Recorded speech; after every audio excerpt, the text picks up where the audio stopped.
find the volume strength of 1.6 normal hydrogen peroxide solution. So இப்போ நான் உங்களுக்கு அந்த போன கிளாஸில் உங்களுக்கு அந்த H2O2 ஸ்ட்ரென்த்தை பற்றி சொல்லியிருந்தேன் இல்லையா.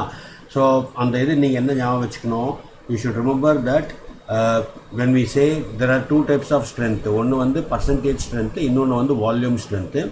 Say for example இப்போ 10 volume அப்படின்னு சொன்னால் என்ன அர்த்தம், 1 ml of that solution will be producing 10 ml of oxygen. அதுதான் அதோட அர்த்தம். When we say volume strength, it means by definition if you take இப்போ 10% volume இருக்குன்னா 10 volume அப்படின்னு இருக்குன்னு சொன்னால், when you have 10 volume hydrogen peroxide solution இருக்கு அப்படின்னா அதுக்கு என்ன அர்த்தம்னா 1 ml of this solution will produce 10 ml of oxygen. On heating it will produce 10 ml of oxygen at STP. So this is what you have to understand.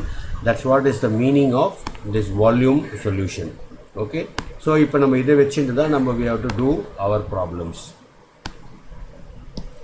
Okay, so now we will do this problem. So இப்போ find the volume strength of 1.6 normalனு கொடுத்துருக்காங்க. So நார்மாலிட்டினா நம்ம நார்மாலிட்டியோட definition நம்ம ஏற்கனவே பார்த்துருக்கோம். அதாவது strength of a solution, normality அவள் கொடுத்துருக்கிறது வந்து நார்மாலிட்டி ஒன்று கொடுத்துருக்கா. ஸோ அப்போ ஸ்ட்ரென்த் ஆஃப் அ சொல்யூஷன் நம்ம போடணும் அப்படின்னு சொன்னால் normality into equivalent wait.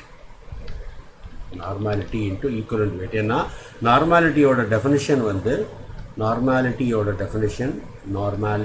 equals equivalent weight of the solution dissolved in 1 liter of the solution. So this will be the definition of the normality. Adilirundhu we can correlate that normality into equivalent weight of the substance will give you the strength of the solution. அது எவ்வளோ strength இருக்குது அப்படின்றது நம்மளால் கண்டுபிடிக்க முடியும். So இப்போ நம்மளுக்கு வந்து இப்போ கொடுத்துருக்கிறது வந்து 1.6 N கொடுத்துருக்காங்க.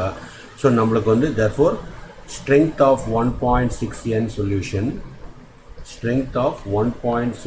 solution ஓடது வந்து எப்படி இருக்கும், அதோட நார்மாலிட்டியோட ஈக்குவலண்ட் வெயிட்டை நம்ம மல்டிப்ளை பண்ணணும். So if you multiply normality by equivalent weight you will get this. So இப்போ இதோட நார்மாலிட்டி வந்து உனக்கு 1.6 கொடுத்துருக்கா இல்லையா. ஈக்குவலண்ட் வெயிட் வந்து equivalent weight of hydrogen peroxide. I hope you remember the definition of equivalent weight. Equivalent weight என்றது வந்து molecular mass divided by number of hydrogen atoms or number of hydroxyl atoms or number of valency or number of electrons.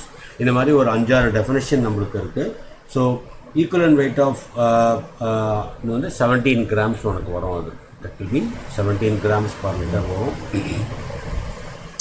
So if you multiply that 1.6 into 17,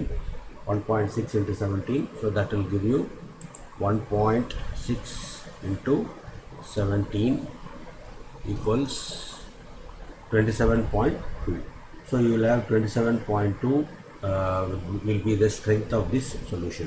So strength of the 1.6 normal solution will be equals this much, that is 27.2 gram per liter வச்சுக்கலாம். So இப்போ நம்ம முன்னால் என்ன சொல்லியிருந்தேன், hydrogen பெராக்சைடில் எந்த question கொடுத்தாலும் முதல்ல அதோட பேலன்ஸ்ட் ஈக்குவேஷன் எடுத்து எழுதிக்கணும். So 2H2O2 gives you 2H2O plus O2 அதோட இது மோலார் மாஸையும் நம்ம எழுதிக்கணும். தட் இஸ் இது வந்து 2 + 32 34 into 2 68 grams.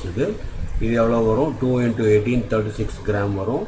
இது வந்து 2 into 16 32 grams வரும் உனக்கு. So 68 grams of hydrogen peroxide 32 grams வரும். அண்ட் அட் STP இது கேஸாக இருக்கிறதுனால it will occupy 22.4 liter at STP. இந்த ஈக்குவேஷன் இதை வந்து ஹைட்ரஜன் பெராக்சைடில் எந்த சம்மு கொடுத்தாலும் நீ இதை வந்து முதல்ல எழுதிடணும். இதை முதல்ல எழுதிட்டு தான் நீ அதை மற்றதை கால்குலேட் பண்ணுறதுக்கு போகணுன்னு நான் சொல்லியிருந்தேன் இல்லையா. So that you have to write it first. So now you know that 68 gram gives 68 gram of hydrogen peroxide. 68 gram of hydrogen peroxide gives you, நம்ம volume ml எழுதிட்டோம்னா 22,400 ml of oxygen உனக்கு அதுலேருந்து கிடைக்கிறது oxygen ஒன்று கிடைக்கிறது. So therefore நம்மளுக்கு வந்து இப்போ எவ்வளோ கிராம்ஸ் இருக்குது, நம்மளுக்கு 27.2 கிராம்ஸ் இருக்குது. ஸோ 27.2 grams ஆஃப் H2O2 வந்து எவ்வளோ கொடுக்கும். So you do cross multiply பண்ணால் எவ்வளோ வரும், x equals 22,400 into 27.2 divided by 68 grams.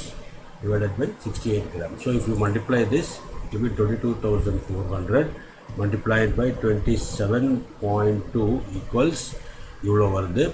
That is 609280 divided by 68 equals 8960 வருது உனக்கு. 8960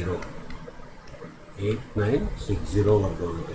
So this 8960 will be the amount of, that is ml of oxygen, ml of O2 that is produced from the given hydrogen peroxide. நம்மளுக்கு கொடுத்துருக்கிற ஹைட்ராக்சன் peroxide நம்மளுக்கு வந்திருக்கு. So இப்போ இவ்வளோ வந்திருக்குன்னு சொன்னால் நம்ம 1000 ml எவ்வளோ வரும். therefore இவ்வளோ 27.2 gram is producing 8960 ml of oxygen. therefore 1000 ml of oxygen நம்மளுக்கு 1000 ml of H2O2 solution எடுத்துட்டோம் அப்படின்னு சொன்னால் H2O2 வந்து it gives 8960 ml of oxygen. ஏன்னா பை டெஃபினேஷன் நம்ம 1 லிட்டர் எடுத்துன்னு தான் நம்ம பண்ணுறோம். ஸோ 1 லிட்டரில் வந்து யூ லேவ் இந்த கொடுத்துருக்கிற சொல்யூஷனில் 1.6 நார்மல் சொல்யூஷன் நம்மளுக்கு கொடுத்துருக்காங்க. அதில் இவ்வளோ கிராம்ஸ் ஹைட்ரஜன் பெராக்சைடு இருக்குது. இந்த ஹைட்ரஜன் பெராக்சைடு வந்து இட் இஸ் ப்ரொடியூசிங் இவ்வளோ அமௌண்ட் ஆஃப் ஆக்சிஜன் இதை ப்ரொடியூஸ் பண்ணுறது. அப்போது நம்மளுக்கு இந்த மாதிரி கொடுத்துருக்கிறதுனால தென் இது வந்து அட் NTP இது. தேர்ஃபோர் 1 ml ஹைட்ரஜன் பெராக்சைடில் வந்து 1 ml hydrogen peroxide will give you எவ்வளோ கொடுக்கும் வந்து it will be 8960 divided by 1000 ml உனக்கு வரும். So that will be equal to 8.96 ml. 8.96 ml of O2 will be given by this. So volume ஸ்ட்ரென்த்னா இப்போ என்ன வரும் நம்மளுக்கு.